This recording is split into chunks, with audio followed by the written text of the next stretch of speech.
Good morning, everybody at Earth and Sky. Thank you so much for joining us. We have no studio audience today, and I'm missing those smiling faces here, but it is important for right now to flatten the curve, which is why we have no audience today. But I have all of you online, and I am so grateful to each and every one of you, and thank you for tuning in. Today we have three things that we're going to talk about. I have a tale of two cities that I'm going to discuss that brings up why it's so important to flatten the curve. I'm also going to, at the end of the video, share some good things that are happening locally, people really coming together, and some joy that can inspire you about people coming together during this crisis.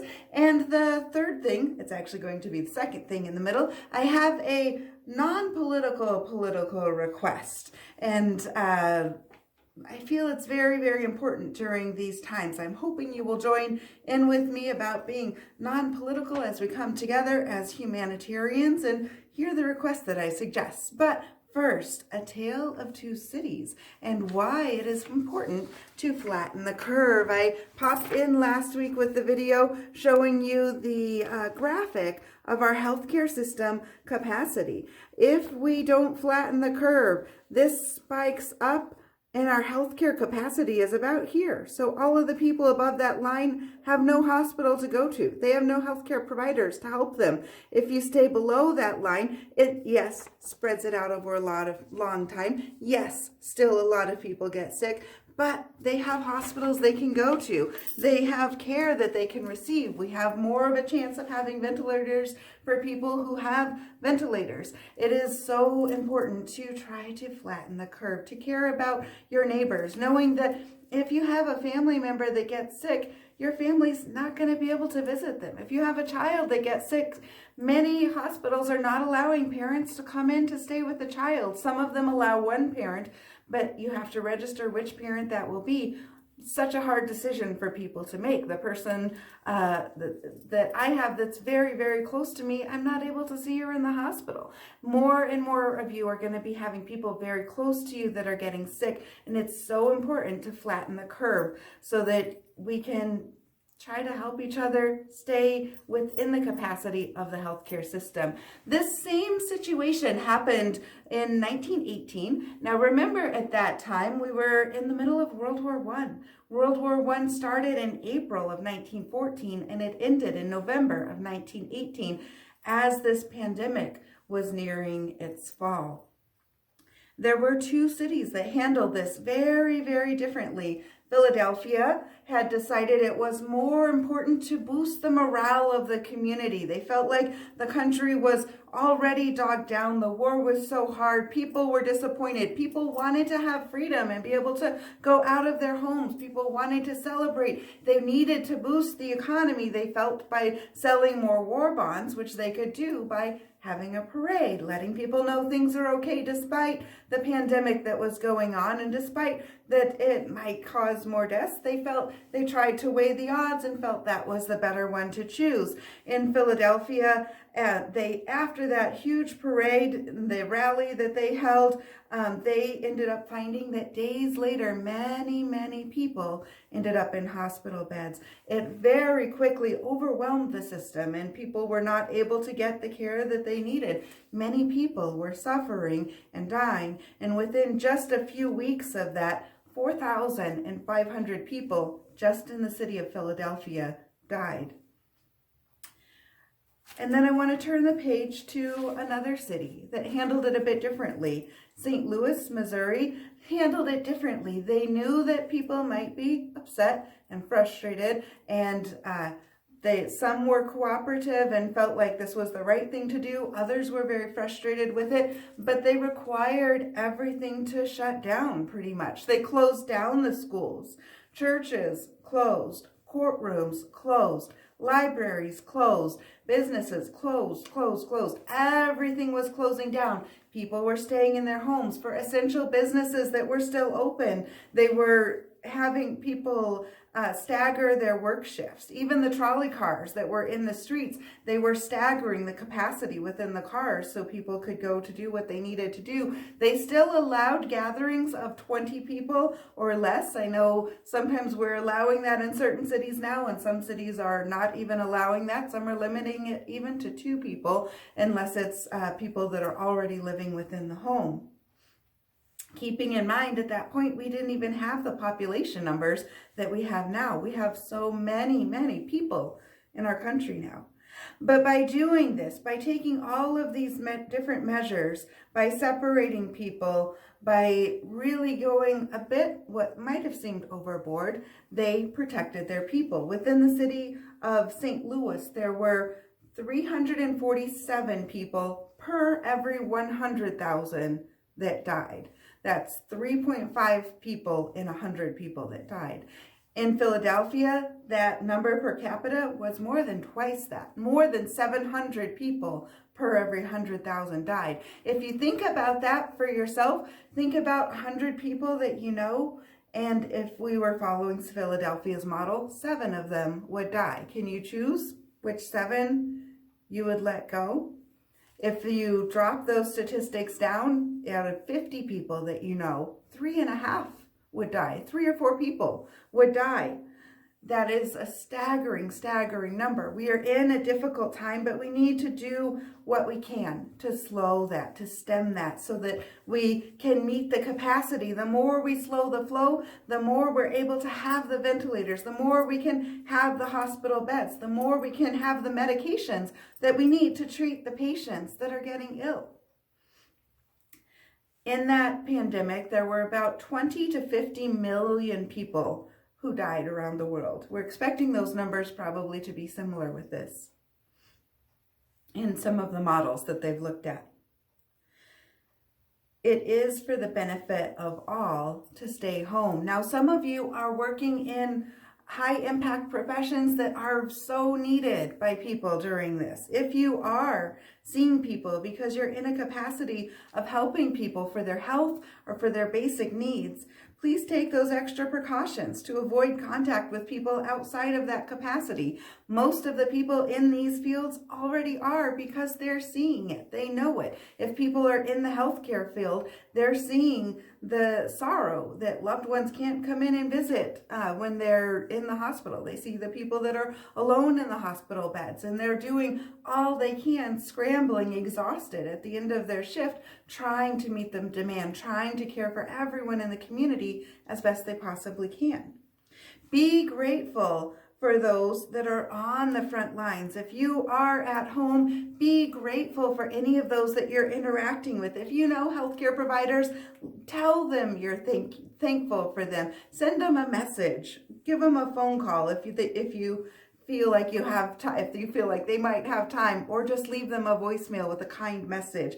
If you're going to the grocery stores, those workers often are working for minimum wage, putting themselves in a huge high-risk field. If you're coughing or sneezing, stay home and have somebody else go get your groceries for you. If you're at the store and they don't have what you need, don't get mad at the grocery store clerk. It's not their fault. There's nothing they can do about it. The stores are trying to do the best that they possibly can for everybody. Instead, smile at them. Let them know you appreciate them. It is amazing how few people are really just considering the courteousness of the grocery store workers. It seems that it's kind of going both ways. Some are remembering that, but I've talked to a few whenever I go, I ask them, and they have all been yelled at by multiple people that day. It is not their fault if they don't have what you need.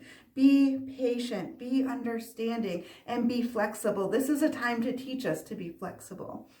Truck drivers are another one that are really putting themselves on the front line. Can you imagine how much more their load is during all of this, with people that have been hoarding and really upping their capacity more than they necessarily need? These truck drivers are out knowing that they're in a high-risk field as well, doing all that they can, driving long hours to bring us what we need for our homes, for our families. Mail carriers are another one. If you want to recognize them, remember to disinfect your mailbox for the mail carriers. It can vary which mail carriers come on each day, and it helps to disinfect the box for them. Or if you feel like it, I've heard some people saying they're leaving hand sanitizer in a bag so the mail carriers can take that with them.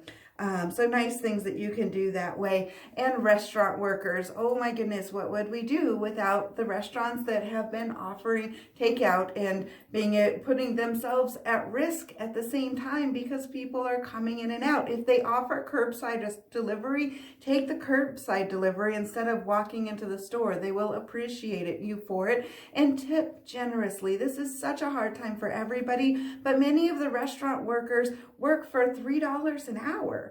And when they aren't getting their tips, $3 an hour is really hard to sustain yourself. It's a hard time for all of us. Many of us are not able to work in the capacity that we normally want to, and it's such a hard thing. We need to come together for this. If you're doing online shopping, consider shopping from the online, from the small businesses, maybe the small shop that a single mother owns, or somebody that has a direct sales business that's trying to support their family. They might have a husband that is off of work right now. Maybe that's their only income and they have 2 kids. That small purchase that you make can make a difference for them. This is a time for all of us to come together, which brings me to my second point in this video. When we see the humanity in each other, we will rise together.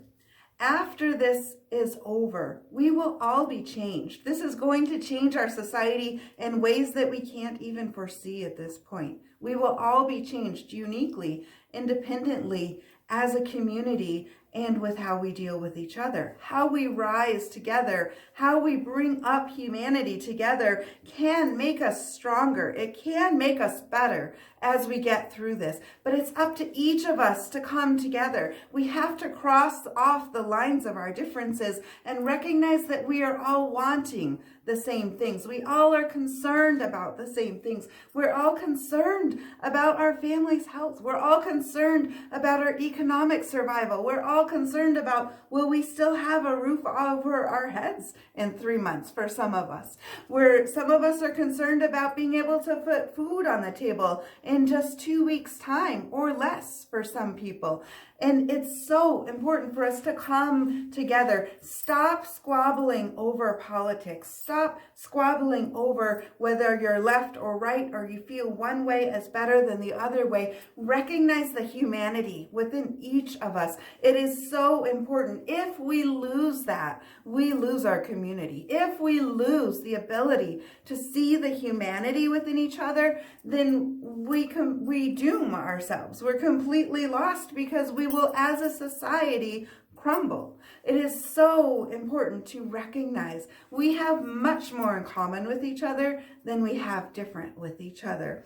And I'd like to give you a little bit of a challenge because I have seen so much political stabbing on both sides, and it's not healthy for anybody, and it's not changing anybody's minds. All it's doing is polarizing both sides. It's making people on the left feel like they're right. It's making people on the right feel like they're right. And everybody is creating this big rift and this big divide. And we're forgetting that we're all humans, that we're all Americans, that we're all in this together. And that regardless of what our differences are, of how we feel we need to get to each of the goals, we need to do it together. I wish I could get our political leaders to join in together and show a great example, again, of working together as we have done in many, many decades in the past, working together, compromising, crossing party lines, recognizing that sometimes we give on certain things and sometimes we take on other things. It is so very important to remember this balance, to remember the balance within our own lives. And I think it's up to us as citizens to set that example so our political leaders can follow and be able to bring balance back into our community, to bring the humanity back into our community. And the challenge I have of the way I would like you to do that is very, very simple. When you are writing posts because it is important to express your opinion. It's part of what makes our country great is that we have this variance of opinions that goes back and forth all of the time. And so I'd like to challenge you to really, when you're putting posts out there, leave out the word Republican, leave out the word Democrat, leave out the names of any of the officials in the White House. We all know who is doing what. In past times, sometimes it's important. We need to know who to elect and vote for and all of that. But everything is so polarized right now. Everybody knows who they're going to be voting for, who their party is. And I think we need to bring the humanity back in by stating your opinion while leaving out any names and leaving out any party affiliations. I did this myself over the last few days. Every post that I read that was politically charged in any way, whether it was favorable or an attack, whichever it was, I read the post with leaving out the words of any of the names of the people or the party name. And I could see the point the person was trying to make. I could feel what their feelings were. I could see what they were trying to say without that jabbing sensation or the I am so right sensation that is being brought to the forefront of each of those that are so emotionally charged. And I think all of us, if we're posting those things, we're wanting our points to be heard. We're not trying to just get an emotion sensationalized, which is all that's happening right now. So allow your point to be heard. Try this just for this 1 week. Every time you post something like that, leave out the party name, leave out the political person's name, and state what your opinion is, state what your concerns are, state what you think should happen, but leave out the words, even left and right. Anything that reflects on that, leave that out, just state your opinion, and start trying to read the posts of your friends with omitting those words, and notice that you'll actually hear the point that's trying to be made beneath the surface. I think if we were all to do that, it would make such a big difference in being able to bring the humanity back in and recognizing that we all want the same thing. We just feel like we have different ways of getting there. But when we recognize our similarities more than our differences, then we can actually make progress. Then we can come together as a community in this time of crisis, as we really, really need to do. Please refrain from posting political memes if they reference a particular person or a particular party affiliation. Instead, if you like what that meme says, then say it without referencing who it's about. Actually express what it is you're meaning, what it is you're thinking about instead. And then the last thing, the third part of this video that I wanted to do was to talk about some of the good that is going on in the community, because there are a lot of beautiful, good things that people are doing as we're trying to come together, as we're seeing need within the community. I know that I saw somebody that had needed tissues, and they have an illness, and they really needed a lot of tissues, and the stores have been out, as you've known. Toilet paper is gone, tissues are gone. Everybody is hoarding paper products. So this person put that request out, and they found friends had left tissues on their porch, and it started pouring in. This is somebody who is blind and obviously really needed tissues. And so he was overwhelmed by being able to have that gift of love that was provided. Another person that I know had run out of her inhaler that she needed for rescue asthma. And the pharmacy said they are not able to give it to her because the hospitals need them. They had no inhalers to give to anybody in the public because there's such a need right now with the coronavirus, and they were simply out. And so she put that on Facebook and was able to receive that again from people that cared about her. There have been other examples too of people that are in food banks. Sorry, I'm grabbing my note here. People that are in the local food banks. There is a huge need right now for people to help with volunteering to get food to people that are in need. And people are heeding that call. People are putting themselves voluntarily on the front lines, packaging these boxes, taking a lot of precautions to make sure as best as they can not to spread it while allowing people to get the food that they need. There's a friend of mine who let me know when I was asking what's the good that's happening in the community. A friend of mine let me know that somebody she knows likes to stress cook. It makes her feel better. It calms her down if she cooks. So she is stress cooking, and then she's donating that food that she's making to families that are in need. Schools are coming together, and places are coming together to help the kids in our community to be able to have the food that they need, because oftentimes food is not, oftentimes kids can only eat the food that they get in the schools. There's a lot of poverty around the world. There's a lot of poverty right here in our community. And sometimes the only meal those kids get in a day is lunch at school. They don't have breakfast or dinner outside of the first week of the month when they have money in their home. And so there are people coming to the aid to make sure those kids don't go hungry. There are so many places that are really coming together, trying to help people in this time of need. People that are stocking the stores and the grocery store all night and then allowing the seniors to shop first. GM said, hold our cars, and so that we can make ventilators. And they're going to be starting to make ventilators next week.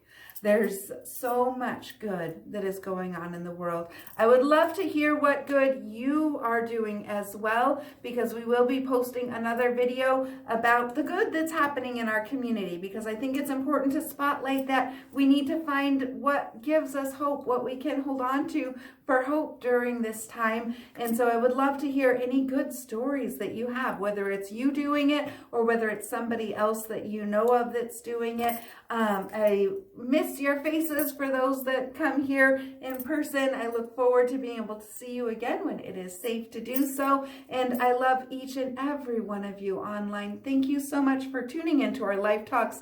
Thank you for sharing our videos, and thank you for considering the points that we make and using that to live your best life. Each of us, as we live our best life, we help the world, raising up the vibration. Have a great week, everybody. Do the best you can to stay safe, stay well, and I love you all.